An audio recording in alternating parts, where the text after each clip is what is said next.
welcome back to my channel Chemistry by Sumiran. So we are doing JEE Advanced PYQ series.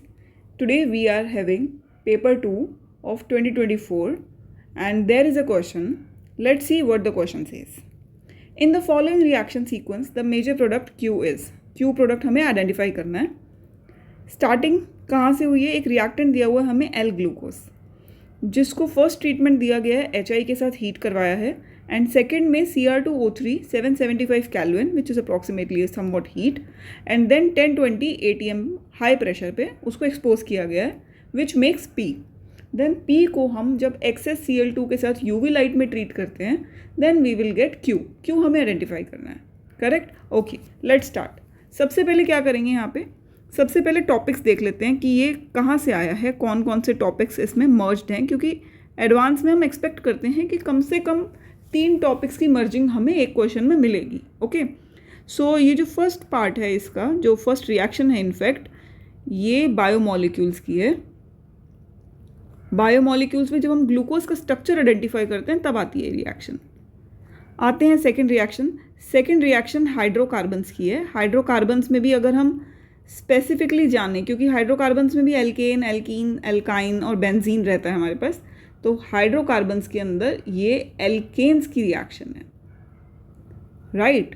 इसके बाद third reaction है जिसे हम Cl2 access और UV की रिएक्शन कह रहे हैं. ये भी इनफैक्ट हाइड्रोकार्बन से ही आई है ये रिएक्शन. पर हाइड्रोकार्बन्स के अगर हम सब टॉपिक की बात करें तो ये बेंजीन से आई है. एल्केन, एल्कीन, एल्काइन और बेंजीन, ये बेंजीन की रिएक्शन है. करेक्ट? चलिए स्टार्ट करते हैं. इसमें सबसे पहले एल ग्लूकोज का स्ट्रक्चर बनाते हैं. एल ग्लूकोज में हमारे पास फॉर्मूला क्या है? C6H12O6. करेक्ट? यहाँ पे आपने क्या करना है? आपने साइक्लिक स्ट्रक्चर बिल्कुल नहीं बनाना है. आपने बनाना है सीधा फिशर प्रोजेक्शन. बॉटम में आ जाएगा CH2OH और यहाँ H, H, OH, H. Opposite sides पे जहाँ H है वहाँ OH रख देंगे, जहाँ OH है वहाँ H रख देंगे. करेक्ट? L ग्लूकोज बनाना है. D ग्लूकोज बनाने की जल्दबाजी ना करें. करेक्ट? अभी क्वेश्चन ऐसा है कि हमें स्ट्रक्चर की खास इम्पोर्टेंस नहीं है यहाँ पे, लेकिन फिर भी एक बार आदत पड़ जाती है अवॉइड करने की तो हर बार ही स्ट्रक्चर गलत बनता है. तो इसलिए बहुत क्लियर डिस्क्रिमिनेशन रखें कि L और D ग्लूकोज बनता कैसे है अगर फिशर प्रोजेक्शन बनाना हो तो. करेक्ट? फिशर सही बनेगा तो कभी हमें रिंग की ज़रूरत पड़ेगी तो रिंग भी बिल्कुल परफेक्ट आएगी वहाँ से. ठीक है जी, आगे आते हैं. HI के साथ हीट करने पे क्या होता है? कंप्लीट रिडक्शन हो जाती है. Reduction to alkanes, straight chain बन जाती है. ये फर्स्ट रिएक्शन थी जब हमने ग्लूकोज का स्ट्रक्चर आइडेंटिफाई किया था. तो हमें क्या मिलेगी यहाँ पे? 6 मेंबर्ड स्ट्रेट चेन मिल जाएगी. सब कुछ रिड्यूस हो जाएगा.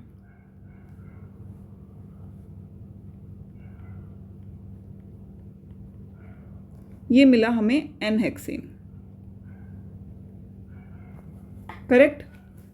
6 कार्बन्स थे यहाँ फिशर प्रोजेक्शन में एल ग्लूकोज के और यहाँ भी हमें 6 कार्बन्स मिलेंगे. 1 2 3 4 5 6. करेक्ट?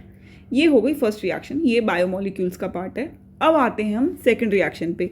सेकंड रिएक्शन कौन सी है? सेकंड रिएक्शन है Cr2O3 775 kelvin 10 to 20 ATM high pressure पे. ये रिएक्शन है, ये आपने ऐसे पढ़ी होगी रिएक्शन.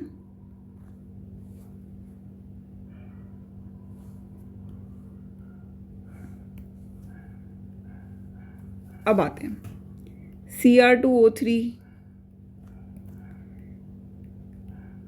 MO2O3 या फिर V2O5, इनके साथ 775 केल्विन पे और 10 to 20 ATM पे एरोमेटाइजेशन रिएक्शन होती है and you will be so amused to hear that कि ये रिएक्शन डायरेक्ट NCERT की है. ठीक है? यहाँ से क्या होता है? एरोमेटिक स्ट्रक्चर बनता है.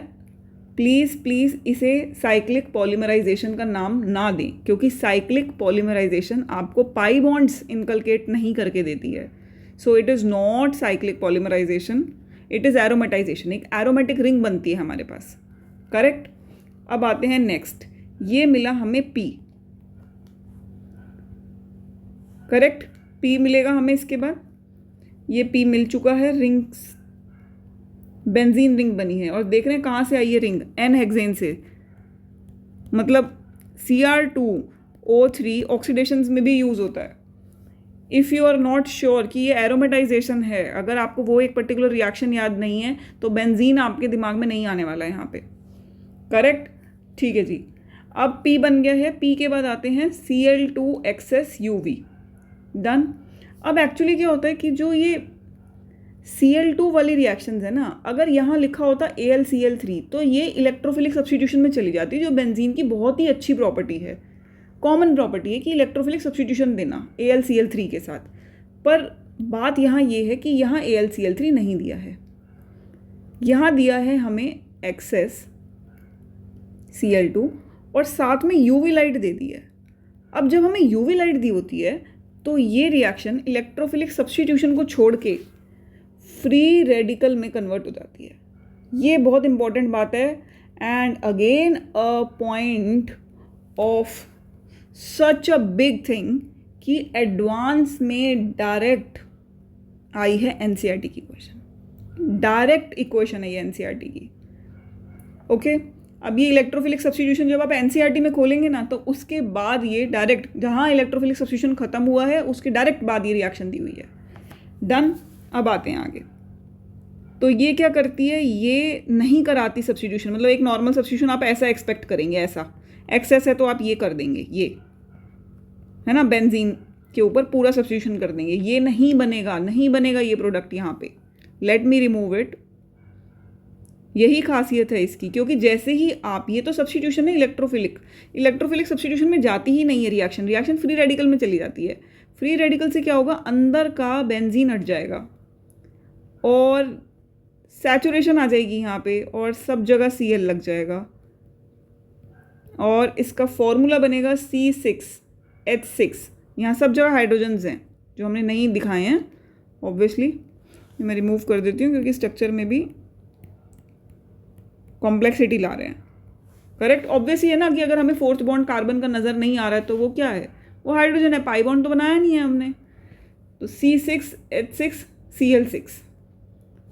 अगर आपको याद हो, इसका नाम है बेंजीन ही है इसका नाम, भले ही आपको बेंजीन नहीं दिख रही है यहाँ पे क्योंकि बेंजीन पे ही सब्स्टिट्यूशन करके आया है, बेंजीन हेक्साक्लोराइड।